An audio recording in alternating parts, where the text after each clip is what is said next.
Yo, what is up, everybody? And welcome back to another Madden 24 online CFM game. We are now in week 18 of the 2023 season here in the Premier Madden League. Today, we have a high-stakes regular season finale against the San Francisco 49ers with a lot on the line.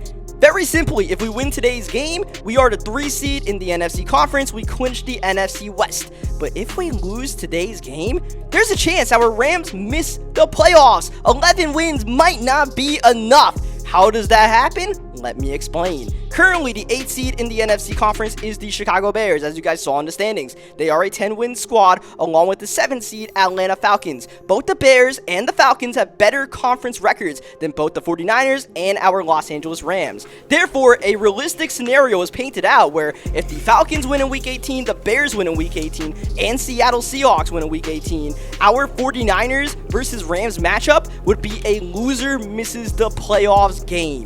Thankfully, as you guys see here, before myself and the 49ers kicked off, a lot of the games in the NFC side were already taken care of, and we got to see that we are in the playoffs. We have clinched a spot. The Bears won, the Seahawks won, but very keyly, the Atlanta Falcons lost in Week 18. So that means we are not playing for our playoff lives. We are in. It's just a matter of seeding for our Los Angeles Rams as well as the San Francisco 49ers. Here we are at Levi's Stadium. We are underway as our Los Angeles Rams look to win the NFC West Division with a win today. Very keyly, though, the San Francisco 49ers are not competing for the division crown as Byron Young gets injured on the first play of the game. If you notice, Byron Young has a death story today. And, well, he's getting injured right before playoffs. A lot. Going wrong early on is Spencer Buford right there, injured as well. Thankfully, Byron Young is good to go, and we are going to risk it and bring Byron Young back. He has a death story, man. I want to try to get that, even if that means we re-risk injuries. So, yeah, our Los Angeles Rams do have a chance to win the division. Obviously, with a win, we would be tied at 12-5 with the Seattle Seahawks. We would own that head-to-head tiebreaker. But the San Francisco 49ers do not own a tiebreaker with Seattle, so to be quite frank, I don't really know what they're playing their starters for in this game because they're either going to be the 5 seed or the 7 seed, win or loss. For our Los Angeles Rams, we're either going to be the 3 seed with a win or the 7 seed with a loss. And arguably, there's not really much incentive for our Los Angeles Rams to be playing anybody in this game, like Aaron Donald or, well, I don't know who we would rest. It's not really got many options as we rubber ducky to Kirk Merritt. Oh, fasten your seatbelts. Look at him get away. Kirk Merritt, rubber ducky. You are the one to go on the run for 87 yards. Nice, nice, nice. That's it. I don't like the read. I don't like the decision, but I like the result. And man, what a result it would be for our Los Angeles Rams to be able to win the NFC West with this banged up squad, this ragtag squad. But thankfully, we don't have to worry about competing with our playoff lives on the line because, I mean, San Francisco, they got a lot of talent. Like I said, they really should be resting their guys. If I were in their scenario, Kittle wouldn't see the field, McCaffrey wouldn't see the field, but they don't really care. They're going full guns out. I would like to win this division, but at the same time, knowing that we have a game next week guaranteed, I'd also like to use this game as a bit of a test session, a bit of a lab game for ourselves as Brock Purdy hit on 3rd down. Shout out Aaron Donald nailing the quarterback, and we forced another Mitch Wishnowsky punt. So what do I mean when I say we're trying to run a lab game? Well, we have to prepare ourselves for a playoff game without Cooper Kupp. So offensively, against the San Francisco team who is playing all of their starters, we got to figure out what works and what does not work. Maybe figure out which quarterback is the best for our team because I don't think we've ever really decided whether Stetson Bennett or Matt Stafford is really the guy. Because honestly, if we were playing with our season on the line against San Francisco, I don't know if I would start Stetson Bennett in this game. I think I would go with Matt Stafford based on what we've seen the past couple of weeks, including last week's blizzard disaster from Stetson Bennett. But Stafford's also played really bad, so it's like I don't really want to give the job to either guy. So what I'm going to do today is give Stetson Bennett one more chance to impress me and keep that opening job for Wildcard Weekend. I mean, it's going to be an uphill battle regardless, right? I don't really know we have a shot to win that game. But, oh, man, what a hit. But, unfortunately, it's going to be defensive pass interference. I thought Jordan Fuller timed that perfectly. I'm going to go ahead and say that was a bad call from the ref, man. I thought he timed that very well. But instead of a stop on third down, it's going to be San Francisco keeping the drive alive. Downfield, Brandon Ayuk, tackled by Reeder down to the 5-yard line. And then defensively, we are down our leading tackler, Deion Jones. So what do we do about that linebacker spot outside of that? I'm liking what I'm seeing from Noah Dawkins. He might actually even get the play over Troy Reeder. I'm not quite sure. Great tackle by Jordan Fuller on first down on C-Mac. Second down, it's Purdy. Good pocket. And wow, what a grab by Deebo Samuel. He got smacked by Byron Young, but it did not matter. That's the power of having a little Deebo Samuel on your squad. Of course, we don't really know anything about that right now. Is Jake Moody is iced on the PAT. Poor guy. M-Factor made that one a little more of a sweat than it needed to be. So, yeah, like I said, we're just going to try to figure some things out with our squad and just see where we stand right now. You know, figure out our running back rotation. Do we need to put Zach Evans back in the running back rotation? Oh, Kirk Merritt is definitely a kick return ace past midfield and trudging off defenders to the 41-yard line. Kirk Merritt has been by far our best returner, and even though he is also our most valuable running back, usually I don't like to put someone that valuable of our offense/defense on special teams as well, but I mean, given the way our offense plays, special teams might be our best way of moving the ball sometimes. And that's the second week in a row. Kirk Merritt's had a great return. Here's Zach Evans in the game, juking outside and scoring the touchdown. Zach Evans may have played his way back into the rotation with that run alone. He's been on the bench the past couple of weeks watching Latavius Murray steal his touches, but I mean, Latavius Murray with that 87 speed, he doesn't get too far too often. So having that explosiveness from Zach Evans, it's not much, but it's better than nothing. So, you know, based on what I'm seeing there, I think we figured out one of our situations, one of our positions at that running back spot. You know what? I think I like Zach Evans. Is outside, that's going to be Brandon Ayuk. And then, you know, all the position changes that we've made all year long, just trying to finalize what we're doing.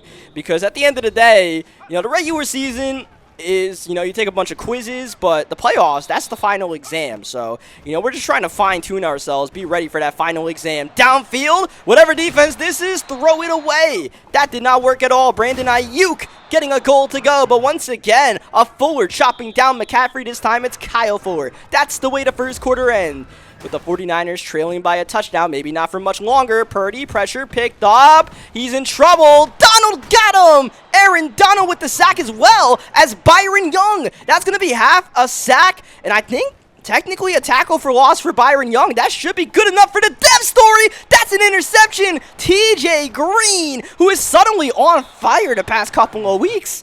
Shout out TJ, man. He had that pick six last week against the New York Giants. Here's another interception. Gets a goal line stand, and we maintain the 7-point lead. So, yeah, as far as some of those other positions, I mean, Kyle Fuller is definitely playing well enough to keep that free safety spot over Jason Taylor, especially when we're trying to win. We can't be playing JT2. He's just way too raw of a prospect. Nick Hampton, I mean, I like what Jordan Willis is given for us. Is, oh man, I hate what Christian McCaffrey's doing to us. He's going to get past midfield here. So, I definitely like having Jordan Willis in that spot. And then, you know, as far as the wide receiver room, I think we are going to have to rock with Puka Nacua. We're going to have to rock with Van Jefferson and Tutu Atwell and pray. And simply pray that we can get something done. Third down, Purdy, pressure's picked up. He's launching middle. Ayuk again. Brandon Ayuk is shredding this defense apart. Trent Williams is on the ground. That is the last thing the 49ers want to see. Purdy got it off hot, and it's a dime. It's a touchdown to Juwan Jennings. Trent Williams okay to return, and 49ers faithful breathe a sigh of relief as the game is tied up on the Jake Moody PAT. Kirk Merritt, another chance to get a solid return. He handles the low ball, still elects to take it out, and does a good job to almost get back to the 25-yard line there. And also, one thing we got to learn is, well, how often do we want to return kickoffs in the playoffs? Because it is a risky play. Sometimes you get tackled at the 20. We have to weigh the risk versus reward. I mean, all this stuff we got to do, just find little ways to compete. Like I said, at the end of the day, it's probably not going to matter, but I mean, look, this is what we're going to do regardless, no matter what kind of squad we had. Third down, here's Stetson Bennett with the drop back, good pocket. Oh, man. Oh, man, Puka Nacua broke open. If we waited half a second and kept our eyes on 17, he got free of the defense. Instead, it's an incompletion on third down, and we punt the ball away. Brock Purdy hit. That's an incompletion. That might have been Byron Young in the fracas. Second down, McCaffrey utilizing that jukebox, scooting around town. He's got the first down. McCaffrey, a heavy workload so far in this first half as we get close to 3 minutes left in the quarter. That's a good catch, but it's not good enough for the first down. McCaffrey in the backfield on third down. Purdy's passing, and he's got it to Deebo Samuel, who beats Kobe Durant to the spot as we now hit the 2-minute warning in a tie game at Levi's Stadium. If we win today, remember, we win the NFC West. If we lose, the Seattle Seahawks win the NFC West, and our Rams drop to the 7th seed in the NFC Conference. Here's Purdy, got him open, C-Mac yet again. What a juke move, Christian McCaffrey down to the 12-yard line as our Rams call the first timeout of the half, trying to preserve some clock. McCaffrey trying to make a move. Trey Hodges-Tomlinson, a great open field tackle. Timeout number 2 of the half by the Rams. Second down, it's McCaffrey yet again, juking, jiving, and scoring. C-Mac is a weapon out there, and we are learning that the hard way. I mean, what else do we got to do, man? We put a hand on him, but McCaffrey breaks the tackle and just immediately jukes the next guy before he could blink. And it's just the power of having Christian McCaffrey back there, I suppose. So San Francisco utilizing all of their top-tier weapons, Deebo, McCaffrey. But, you know, looking at this 49ers team, I mean, these are the kind of teams we're going to see in the playoffs. The teams like the 49ers, the teams like, you know, the Green Bay Packers, even Seattle, you know, those are the kind of teams we're going to see in the playoffs. Some of these really good rosters, and, you know, even the Dallas Cowboys, they're going to win the NFC East. A lot of teams that we lost to this season. And it's just like, man, I don't know if we can compete with these rosters. I don't know if our offensive line can hang with the best defensive lines in the league, as we're kind of working clock down here. Pretty much conceding to halftime, maybe cooking up one big play with under 10 seconds to go in the half. Oh my goodness, we might have had that to Tutu Atwell, but somehow we did not get a good pocket, you know, against a 4-man rush that quickly. We had something in single coverage to Tutu Atwell. I would have liked to seen that one out as, okay, Stetson Bennett with the arm punt on the last play of the first half. We do have a flag, though, and all right, it's holding. Never mind. We are going to go to halftime down by 7. A little bit of a exciting end to the first half for no reason, but it stays a 7-point game. But yeah, you know, just like staring down the reality, seeing all of these X-Factor players make plays against us, while it's just like, you know, we have Aaron Donald. He's cool. What else do we have? You know, like Aaron Donald can't, he's not, well, you know, he's not equivalent to a 53-man roster. He's just one really good player. We got a lot of trash, a lot of scraps besides that as, oh man, Stetson Bennett, that rubber ducky took forever to get there. Fred Warner with an incredible play to get the interception, but, oh wow, watch out! INT right back. Trey Hodges-Tomlinson fresh off of his dev story, star dev, and getting the interception. Wow. That was way off, and that was Stafford throwing that pass. Now it's Stetson Bennett back in the game and finding Randall Cobb. Yes, that's right, Randall Cobb. We signed Randall Cobb out of free agency to be our wide receiver 4 on the depth chart. You always got to be prepared. Let's say one of our guys goes down. Who's going to be the next man up? I know it's not Jeff Smith. He sucks. So, yeah, it's that bad that we're signing Randall Cobb. That floater takes forever to get there from Bennett again. And it's incomplete. Third down and long. Bennett stepping up in the pocket, looking to take off, wanting the first down, trying to fight, claw his way in there, but he's not able to get the first down, and Ethan Evans is on the field to punt the ball away. At our own 42-yard line, it's a bit too risky to think about going for it there. It's a 7-point game, and we're just going to try to play some defense and let Aaron Donald do Aaron Donald things. So far, so good. Second down, not so good. Ayuk again. 49ers are killing us up the seams right now as McCaffrey gets another carry and is chopped down by Kyle Fuller.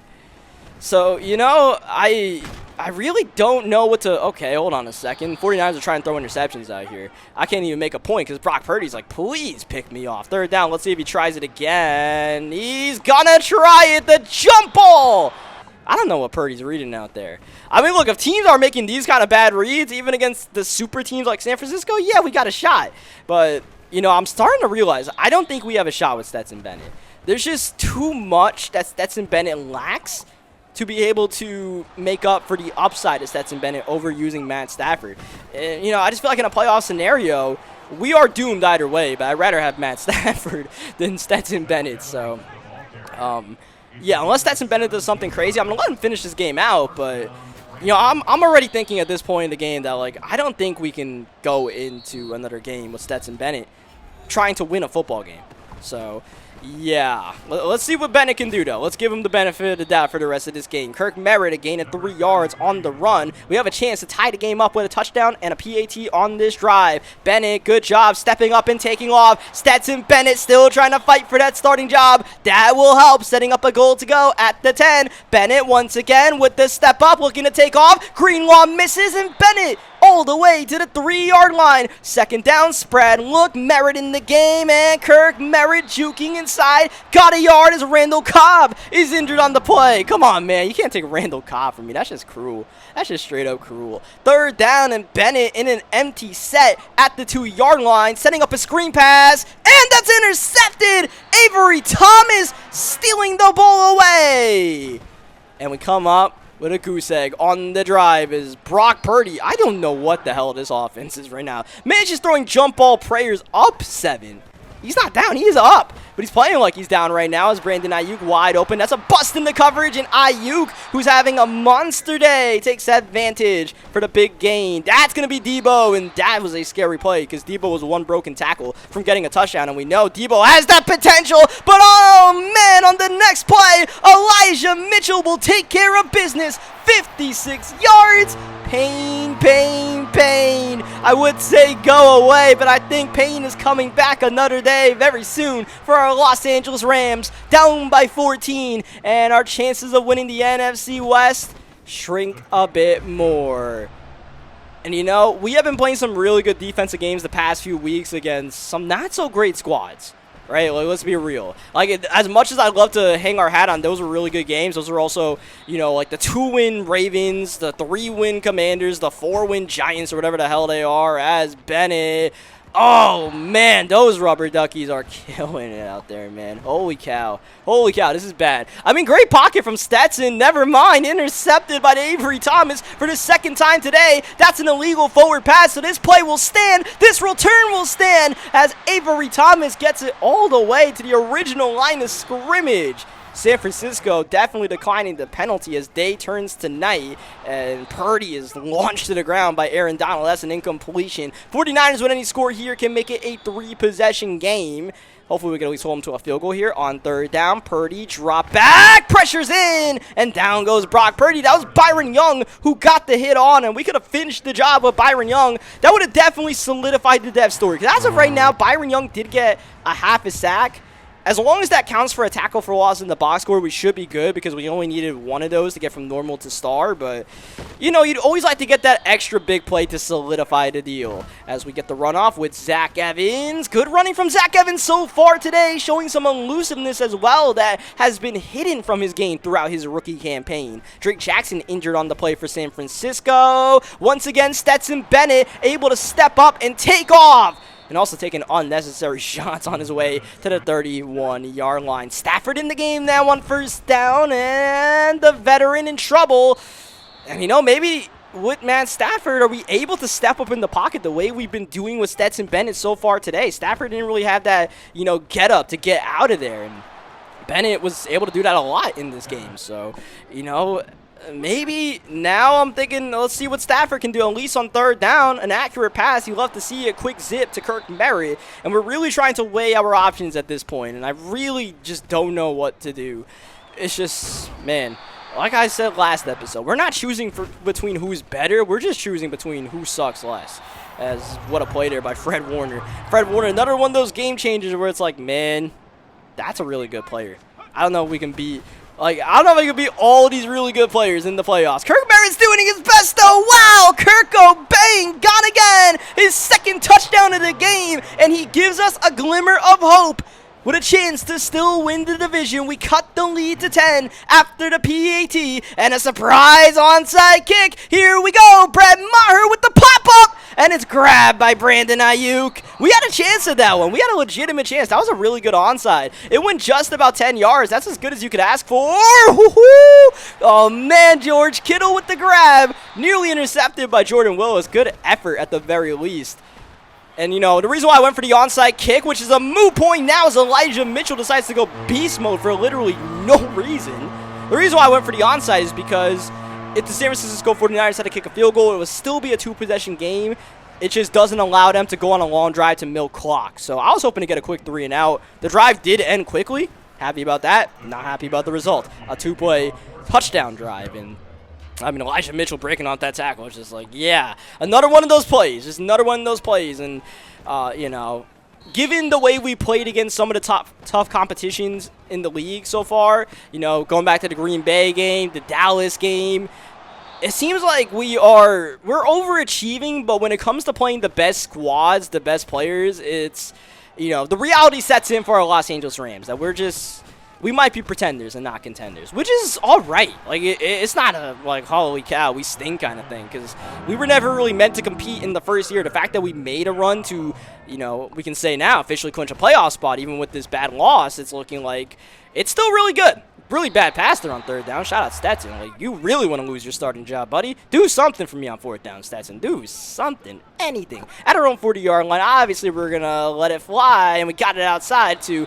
Puka Nacua, our number 1 wide receiver. Oh, 71 overall Puka Nacua, something like that. As Bennett able to run for the 1st down, lost the ball, flag on the play, recovered by the Rams, and we'll see what the flag is, and it's going to be holding on Higbee for the 2nd time today, so this one's coming back. So, yeah, like I said, man, like, this is nothing to be ashamed of what we're doing this season. Like, if we get bounced and walk our weekend, well, I mean, we probably will, but, you know, we get bounced and walk our weekend, it's cool. It's cool, man. We did some good stuff this season. We overachieved, and, you know, obviously, we got a long off season to look at to try to figure out what in the world we're going to do, but at least we figured out some things that work on this team, as that's going to go out of bounds. Matt Stafford not really able to throw on the run like that, I suppose. Nice zip to Van Jefferson, and all these under pressure. Like, I see so much orange, man. There's so much orange. There's more orange than, like, green or blue when we pass. And that orange always means it's not an accurate pass. That's a dime! And Van Jefferson makes the catch for 6. Nice job able to fit it into a tight window there. I don't even know what we had at quarterback, but we make it a 10-point game, maybe. Maybe. Van Jefferson, did he even make the catch? All right, he did. It's back to a 10-point game, and, of course, we're going to go back for the onside kick, even though we have all of our timeouts, down 10 points. It's the same scenario, but with less time, and so Brad Maher, get another one of those beauties up in the air. Give us a chance. Maybe not. Different-looking onside that absolutely did not work. Recovered by Ronnie Bell, and that put the 49ers in really good field position here as Elijah Mitchell able to get the 1st down, chopped down, and a timeout burned by our Rams. Being proactive, calling a timeout on the plus side, a 2-minute warning. At this point, you'll notice I'm playing Byron Young, a middle linebacker, just trying to get a tackle for loss, trying to shoot the gap, knowing the 49ers are probably going to run the ball, but we are not playing good run defense at all today as we burn our final timeout, setting up a 1st down and 10 at the 10. Couple more chances for Byron Young to get into the backfield, and more importantly for San Francisco, a couple more chances for Elijah Mitchell to get into the end zone, because it seems like the first wave is so blocked up it's not even funny on these running plays. As Mitchell, nice head fake, and he's brought down by Byron Young, but it's not a tackle for loss, so that doesn't really matter as the 49ers burn a timeout before getting this 3rd down play call in. A minute 17 left in regulation in the regular season. Mitchell falling forward and almost got that 1st down at the 1-yard line, but it is going to be a 4th down and 1. Niners on the field here. They could go for this. Would not be a bad play call, but they are going to take a delay of game, which means we at least have a chance to block a field goal. We do that. We have a shot at it. Let's see what we could cook up. And we're not going to get close. Jake Moody with the kick, up and good. So it's looking like we gave it a good effort, man. We were up in this game at one point. It's a solid game. And like I said, at least it was a little bit of a test session for us, if anything. I mean, I like our chances of returning kicks with Kirko. Kirk. I don't know why I keep calling him Kirko, man. It's just fun to call him Kirko. But merit, he's got a lot of merit to his kick returns. Let's just say that is Stafford rolling the pocket for as long as he possibly can, bombing double coverage. But, man, offense is just so difficult with this team. We managed to put up 28 points, but it's just it's struggle. We got to fit this into such a tight window against a superstar cornerback to our running back, who might be our best passing option. Right? Like, man, it's crazy. It is crazy. That is going to be the end of the game. We are out of timeouts. We get sacked by Eric Armstead, and the San Francisco 49ers will get the win. They'll place second in the NFC West. They will be the 5 seed in the NFC Conference. They get a 12-5 record. The Seattle Seahawks, after this result, will clinch the NFC West division. They'll win it with a 12-5 record. They will get the 3 seed. The NFC West is going to send 3 teams to the playoffs, though, as our 11-6 Los Angeles Rams will barely advance as the 7 seed. That means that we will have a first-round matchup with the Green Bay Packers. Green Bay ended up getting the 2 seed. The New Orleans Saints ended up getting the 1 seed. So we are going back to Lambeau Field, where we got shellacked earlier in the season with Cooper Kupp.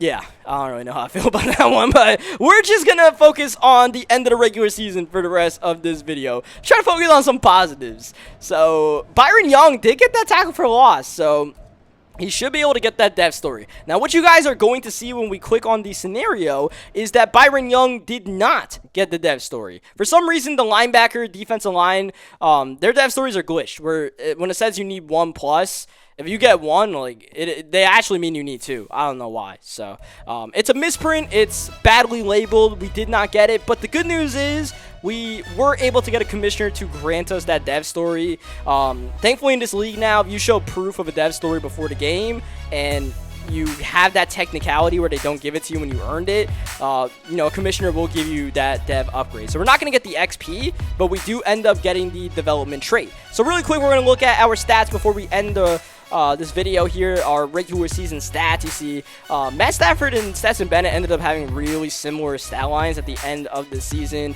Shout out Puka Nacua, almost got 1,000 yards in the regular season. Cooper Kupp ended up second in the entire league in receiving yards despite missing the last 2 games, and he definitely would have led the league if he did not get hurt, placing just over 1,500 receiving yards and 6 touchdowns. Shout out Aaron Donald. What a hell of a season. He had 46 tackles for loss. That is insane. I mean, Aaron Donald is still him. Let's not kid around. Byron Young with that half sack, that put him over double digits. So Byron Young actually ends up getting more sacks than Aaron Donald to close out the regular season. Jordan Fuller, low-key, 8 interceptions to lead our team. Good job for Jordan Fuller. And you see Kyle Fuller, who did not play for half the season, got 5 interceptions. So that really shows you the impact that Kyle Fuller had on this team as we check out the final couple of stats before we wrap this thing up. And then as far as running, Cam Akers with 5 touchdowns almost led our team. And that dude didn't play since the first quarter or second quarter of week 3. That shows you what we're missing in the ground game with Akers. So yeah, we are going to be down our lead back, our lead receiver, and our lead tackler. No Deion Jones for the playoffs. You see Jones just more tackles than Aaron Donald. But hey, man, that's the hand we've been dealt with. But at the very least, it's been a really good regular season for our Los Angeles Rams as we look at the final stats on special teams. Leave a like on this video if you guys enjoyed what you guys saw today. Subscribe for more Madden 24 gameplays, and I will catch you guys next time for some wildcard action. Thank you, as always, for watching.